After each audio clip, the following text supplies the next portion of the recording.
It's the longest day of the year, which also means it's the shortest night of the year. It's meant to be clear, so I've put my telescope up outside, and lo and behold, clouds have come in. The wind hasn't died down like they said it was going to. So I thought I'd come up here, do this quick video, and show you something a little bit different. Quite often, the fun part for me is being able to gather my own data. Okay, I put my telescopes out, I spend many hours collecting data and then processing that data afterwards. But every now and then it's nice to use someone else's data to have a look at and have a go.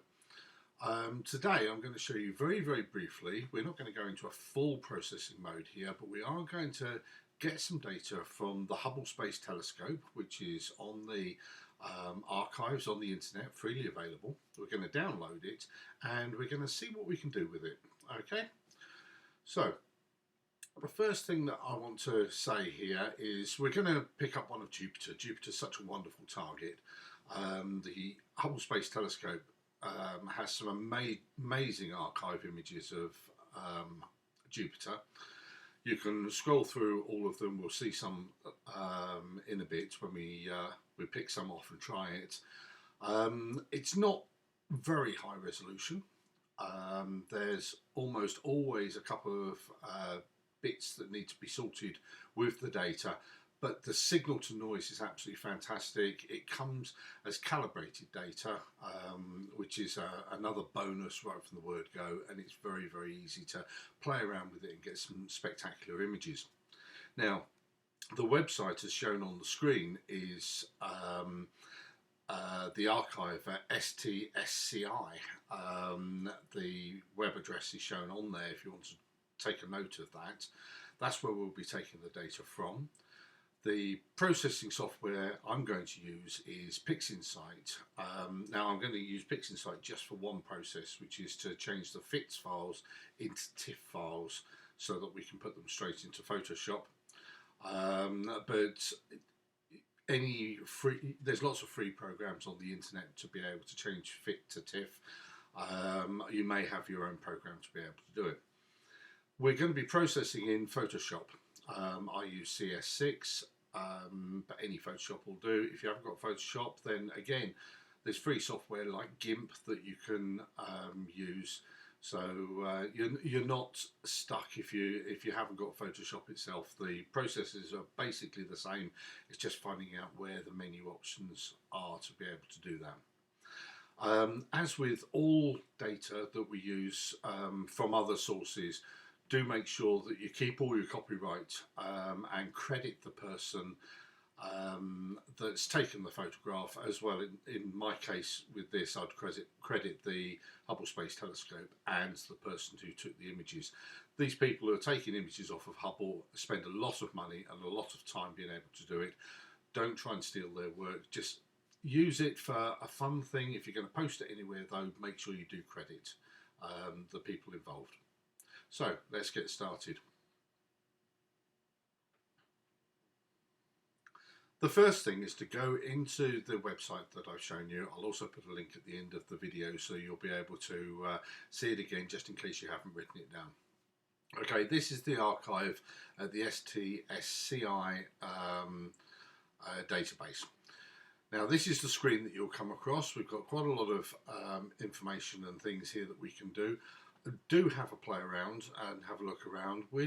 I'm going to skip through a lot of this just so that I can get you started. After that, play yourself. That's how you learn. So I'm going to go into H.S.T search, which is Hubble Space Telescope search. I'm going to put my target name in here. Now we've got a lot of options. We don't need a lot of them. We don't want to resolve. So I've got the target name as Jupiter and resolve that as don't resolve.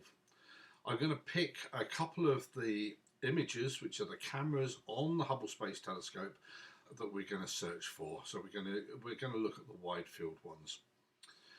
Down here we've got maximum records of 5001, records per page 500. I'm just going to change that records per page to 500, and we'll do a search and see what it comes up with.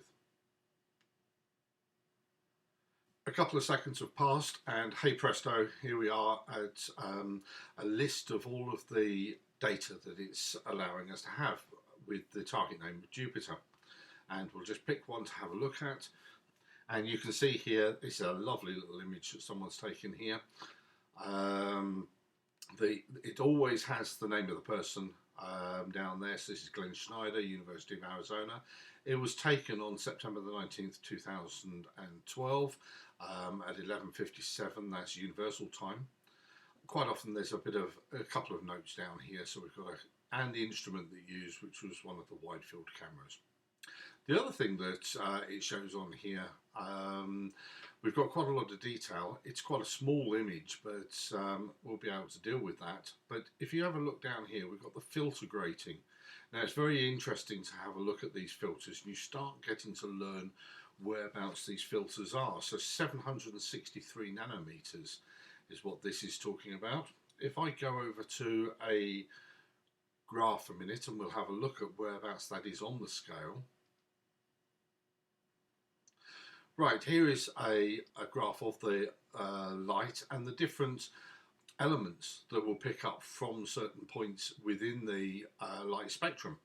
Now we're on 700 and something, which is a very deep red. So that particular grating that we were using, that photograph was taken with, the filter was a very, very deep red there. So bear that in mind. If you want greens, you're somewhere between 500 and 600. From 600 up, you're going to be looking at reds, and from 500 down, you're really going to be looking at blues, and it will go right into the ultraviolet there, and of course the other side, on the red side, it will go into the infrared. And Hubble's able to image at those wavelengths. Okay, so bear that in mind when looking at the gratings, not the gratings, the filters. So let's go back to our other screen. So this one here, as we can see, the filter was 763 nanometers. So that's a nice deep red. We've also got one of the Jovian moons there, so that'd be a nice one to process. We're not going to choose that one at the moment, but let's go back and see what else we can do. Now going down here, I've chosen some test data, and I'll show you why I've chosen it. We've got 3 here. These were taken in 2016. The filters that we used were 631, which is a nice red for us. We got 395, which is right in the blues ultraviolet range, okay, which we'll map to blue, that's not a problem, and 502, which we could map to green. So let's have a look at it. And this is what we're after here. This is a lovely image of Jupiter. We can see down here the details about it, and Michael Wong from the University of California actually took it. It was taken on the 11th of December. So we've got a bit of information here. If we go back again to the list, you'll be able to see the times of when these were taken. So it's 12:26, 12:28 and 12:30. So these 3 images here were taken very close succession to each other. Jupiter does spin very, very quickly, but these will be enough to be able to, close enough to be able to not worry too much about the rotation of it. So what we'll do is we'll tick these, 1, 2, 3, and I've already, the reason that these are changed colour here is because I did do this as a test 10 minutes ago, so hopefully it will work out as good as that test did. So those are the 3 data sets that we're after. Now if we go down to the bottom here, we will see a thing here. There's quite a lot in this range, so do go through a lot of them. There's some wonderful images there, see what you can pull off for processing. Down here we've got submit marked data for retrieval. So that's what we'll do. So the next thing to do is literally just click on that. That will bring up this web page here. We're going to be retrieving it anonymously, so it asks for our email. So this is where you put in your email address there. We don't need to have anything else except for put your email address in and then send retrieval for request. And that's what I'll do now. If you'd just like to hold on a second, I'll get that sorted. Okay, after doing that, we have a page come up saying the retrieval submission has been a success. The data sets are shown here, which is going to be our red one, our blue one, and there's our green data set there. And what it will do is now email me when the submission has actually taken place. So if we can leave that now, close that down. When the submission takes place, I'll show you the emails. Right, this is the first email that's come through. This come through literally seconds after I'd submitted asking for the data. It says that a retrieval request has been sent, or has been received, sorry. I can monitor it if it takes a while. If I'm asking for a lot of data, it may take a while. I've only asked for 3 small data sets, so it'll be very, very quick. So straight after this is done, again, it has a list of the data sets there. So we now wait until the next email comes through. Literally 5 minutes later, and this email's come through. It's been a success, and it's now asking us if we wanted to download the files. Now it's been put into a little staging area for us. These are the files that are going to come. We're actually only interested in the DRZ files, and you'll see there's 3 of those DRZ. DRZ standing for drizzle. This is drizzle files we're after. The other ones are extra files that Hubble has for part of the calibration of the files, but we're not going to use those today. We're going to use the drizzle ones, which have already been calibrated for us. So the next thing we need to do is go into a FTP program, and we can download our data.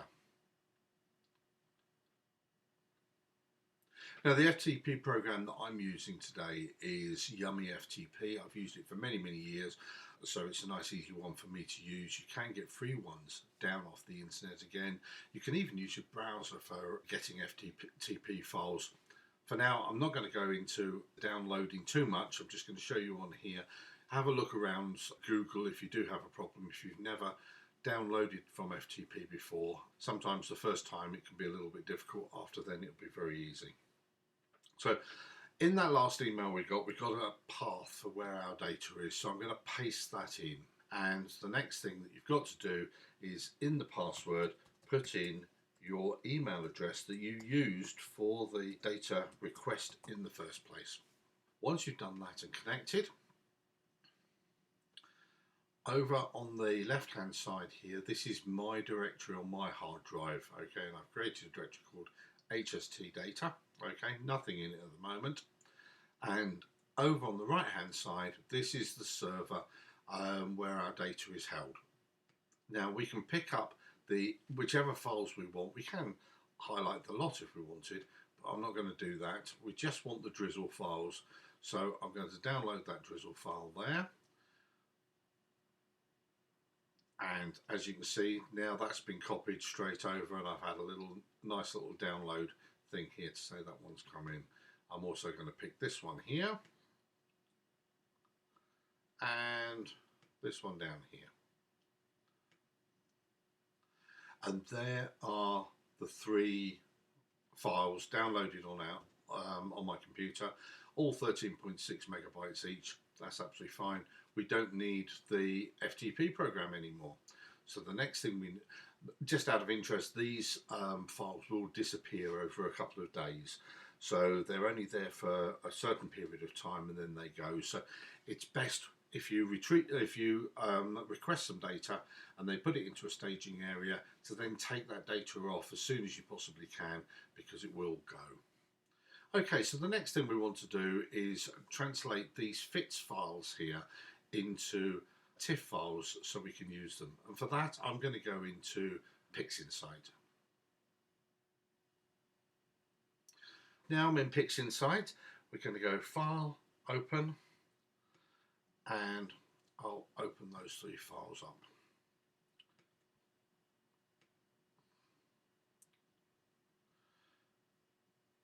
Now these FITS files do have quite a lot of calibration data in them as well. We don't need any of that. This is rejection data from when it was being processed from the stack originally. So we'll get rid of those and we'll just keep the actual main files themselves. And here they are. We've got 3 of them here. This one here is our red. This one here is actually our blue. Okay, and I know that's the blue because of the file names up here, and also I remember when picking them out what the numbers, the file names here, what they related to on that retrieval of which filter had actually been used. So this one's going to be our red, this one's going to be our green, and this one's going to be our blue. You can see because this was in the blue ultraviolet range that we've got an awful lot of contrast coming through here. Even the green's got quite a lot of contrast, and the red's just looking spectacular. So the next thing that I need to do is save these files. So I'm going to click on that one. I'm going to go save as. I want to save it as a TIFF file, and I'm just going to call that one red. So it's nice and easy for me to remember. I'm going to use a 16-bit unsigned integer as the file type. That's what we'll use in Photoshop now. Then we'll go to this one here, which is the green. So exactly the same process, except I'm going to call it green and save it as a TIFF file. 16-bit. And lastly, the blue.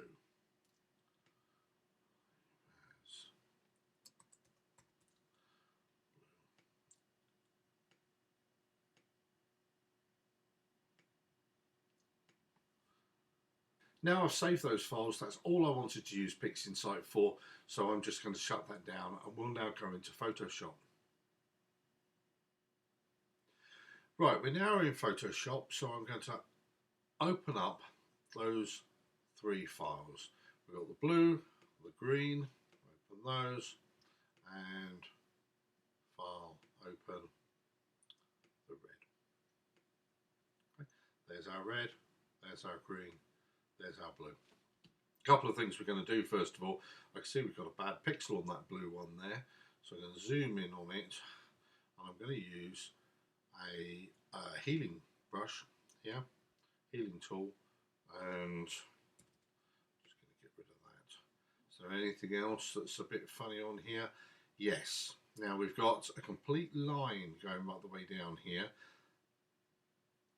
This is a bad column, so I'm going to heal that a little bit. Now you'd spend an awful lot more time doing this and do it properly. I'm literally going to run over it very quickly. That one's not very good. Let's see if we can tidy this up just a little bit.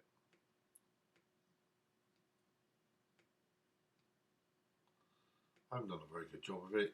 Again, you would do much better than this, I would hope. Zoom out a little bit, we've got a little bit there. Get rid of that there. And we'll probably find that this is going to be on all the other channels as well. This is our blue channel we're working on at the moment. I'm sure you'll find it on the other ones as well. Nothing else untowards there. So there's our blue. Let's have a look at our green. If I zoom that in, have we got a problem there?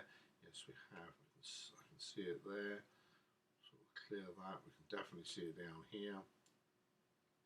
Make that a little bit better. Again, take your time. I'm running through this just to show you how it can be done, and what you can do. But I prefer you have a much better image than I'm going to end up with. No other bad pixels on that one that I can see, so that one's fine. That's our green. Going to red. I'm sure we're going to see the same thing here if we zoom right in. And lo and behold, there it is.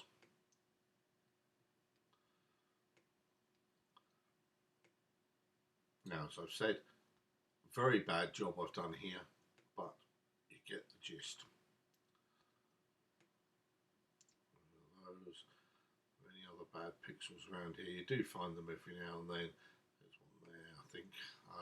It's very difficult to decide whether it's a problem with the camera or whether it's actually data you're getting rid of. Spend a bit of time, make sure you get it right. Okay. So there they are. We've healed them up a little bit. Back on onto here. What I'm also going to do though is sharpen them up a little bit. So I'm going to go into filter, sharpen, unsharp mask. I'm going to do that at this stage. You can do some sharpening at many different stages in the processing.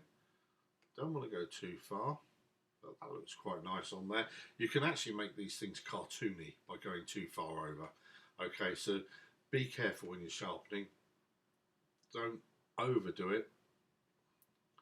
Just do it enough so it brings out some of the detail, some of the contrast, and leave it at that. So unsharp mask again.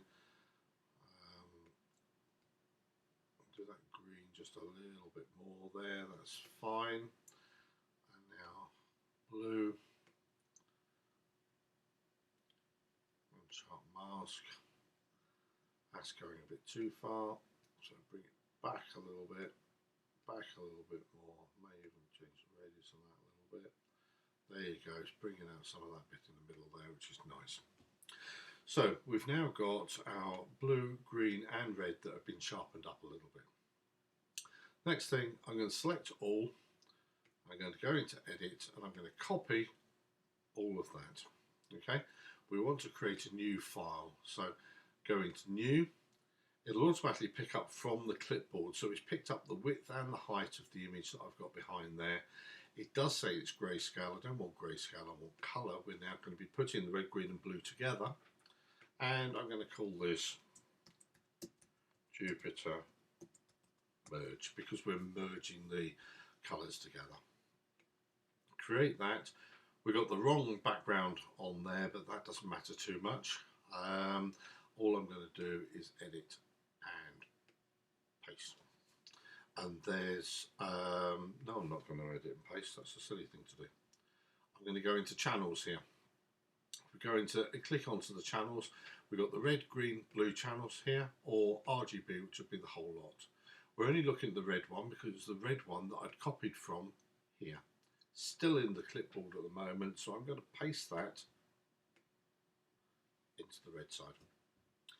Now I'm going to go into our file which has got the green data. I select all, edit, copy, go to our new Jupiter merged file, go into green and paste that in. And I'm going to do the last one, which is blue, select all, edit, copy, go into our Jupiter merge, go into the blue, edit, paste, or Command V on my computer here. If I look at the RGB now, we can see that although it's not completely lined up, we've got a very nice image of Jupiter here. And if we do zoom in, we can actually see that there's quite a lot of the colours aren't lined up very well.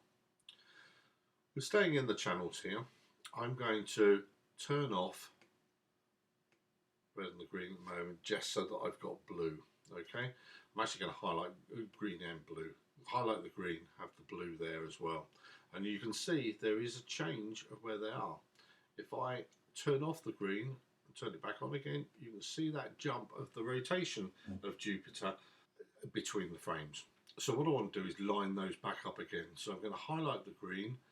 Blue is happy there. That's going to be our datum. Okay, and I'm going to use the cursor keys here to bring the green and the blue more in line.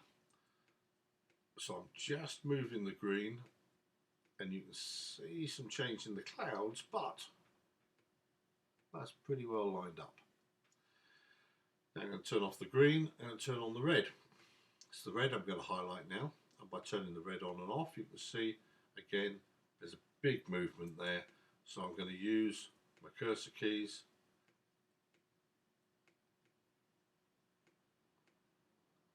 as I flick backwards and forwards until I've got them lined up. And that's looking pretty good. If I now click on the RGB, you see it's a much cleaner image now, much nicer. But when I zoom back out again, you'll see that we have got a bit of a sticky here. We've got some green and blue down here. We've got some red, the magenta here, purples showing up there. Now this is because we've actually move the slides of the red, green and blue backwards and forwards. So the next thing we want to do really is fix that. Now we don't need our old files, so I'm just going to get rid of those while we're here, just so we've got a little bit more memory and space on the screen. Don't need those cluttering up.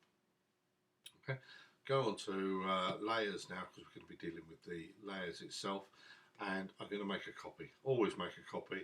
Your background's protected and locked, and it's the copy that we're going to be working on. I think the first thing that we're going to do here, instead of spending a lot of time getting rid of the colours around there, we're going to cheat a little bit. Okay, I'm just going to clip them right out. What I'm going to do is select everything, okay, the whole of the image here, and I'm going to copy that. There's other ways of doing this, but this is a nice easy way. And then File, New. I'm just going to create a new one. I'm just going to call this one Jupiter. The last one we called was Jupiter Merge. This is going to be the final one, so I'm just going to call that Jupiter. It's picked up all the details of the size from the selection that I've already done. Now the only thing here is this has got the wrong background, so Shift F5, I'm going to fill the contents in black. Right, now that's black, we're going to be using this to paste on our Jupiter in a minute from our Jupiter Merge. So I'm going to deselect everything there. I'm going to, this one's highlighted, the background copy. I'm going to create a layer mask on that. So go up to Layer, Layer Mask, Hide All. I want to hide everything. And to show that it's hidden, if I take off this background, you'll see there's absolutely nothing there at all. We're going to go into the layer mask by pressing Alt key while I click on it. We're just going to be dealing with this at the moment.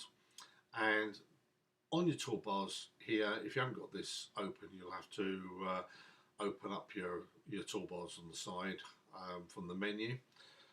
But we want the elliptical marquee tool. If we right hand mouse click here, you've got rectangular, elliptical, etc. It's the elliptical one we're after. To create an ellipse on here, we literally click and drag across, and there's our ellipse. If we press the Shift key, you'll see it goes into a nice perfect circle. And we want a perfect circle, so let's create one there.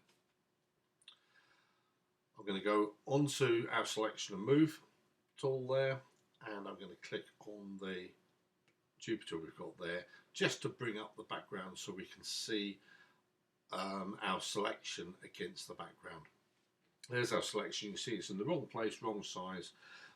That's okay. We go up to Select, transform the selection, and at this stage we can now move it more into position, and we can resize it. When you're resizing, make sure you press the Shift button key down so that you've got the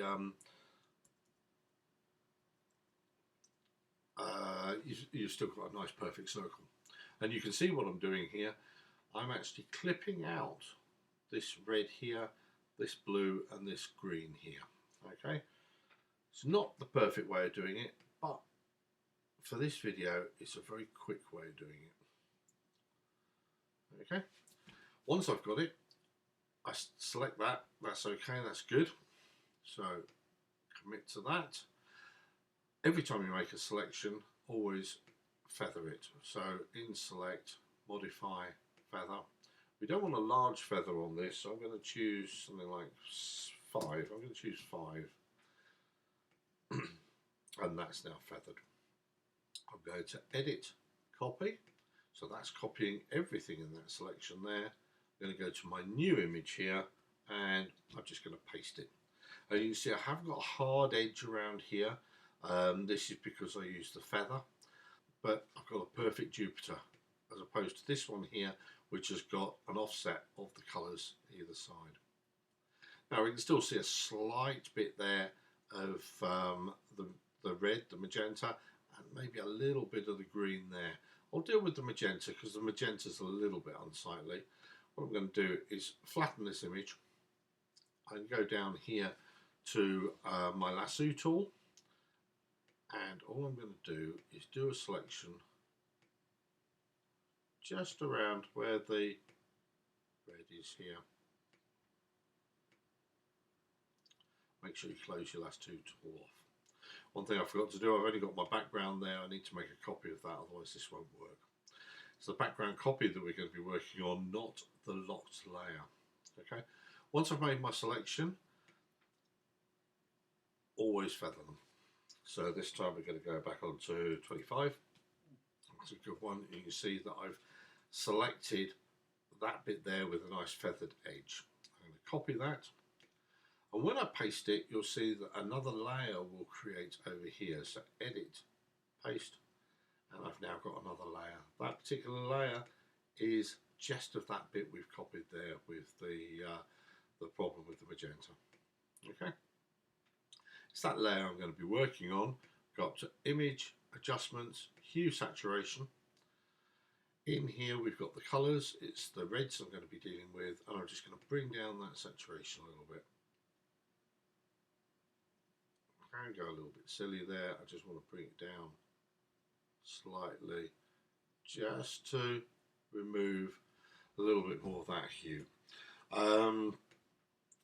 And okay, I can flatten this image again now. Flatten it. That's a locked layer. We want to copy the locked layer so that we've got something to work on.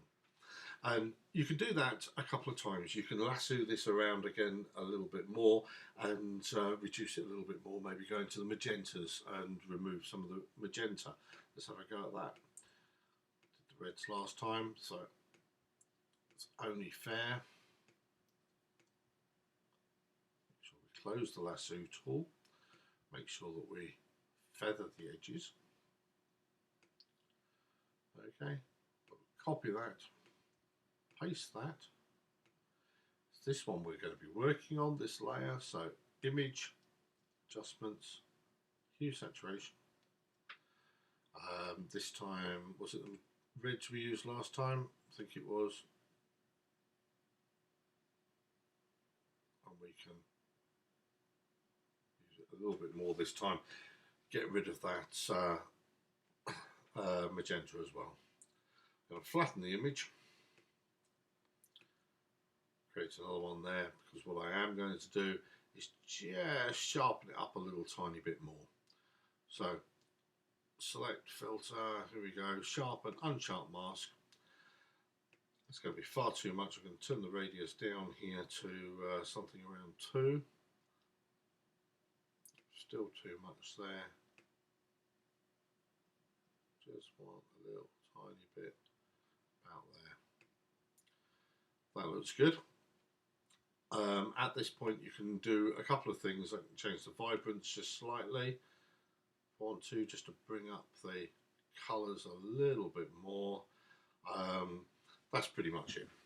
That's all I'm going to do today. All I would do now is flatten this image. I would put some text on it, if it was mine, just saying the sources and saying processed by Fred Deakin down there, and a little description of what it is. In this particular case, we've just got Jupiter. On other ones, you could have Jupiter with some of the Jovian moons, Saturn, Uranus, whatever you're actually processing at the time. And that's a nice, quick, easy way of collecting data from the Hubble Space Telescope. This is archive data, which is free to anybody to use. We've used FTP to download it onto our computer. From there, we've changed it from a fixed file to a TIFF file, put it into Photoshop, and done some very basic processing on it. Okay, it's a good thing to play around with when the skies aren't quite as good as you want them to be. So I'll save that now. File, save as. That's going to be Jupiter. TIFF file, that's fine. And done. Now, don't forget to like and subscribe to my video. There will be more, and if you subscribe, then you will be notified when a new one comes out. I will do some more. Send me a comment if you like it, you don't like it, you find there's another way of doing things. In processing, there's always so many different ways you can do things. As long as you try and you don't overdo everything, you should come out with some really nice images doing this sort of thing. And I'll see you again.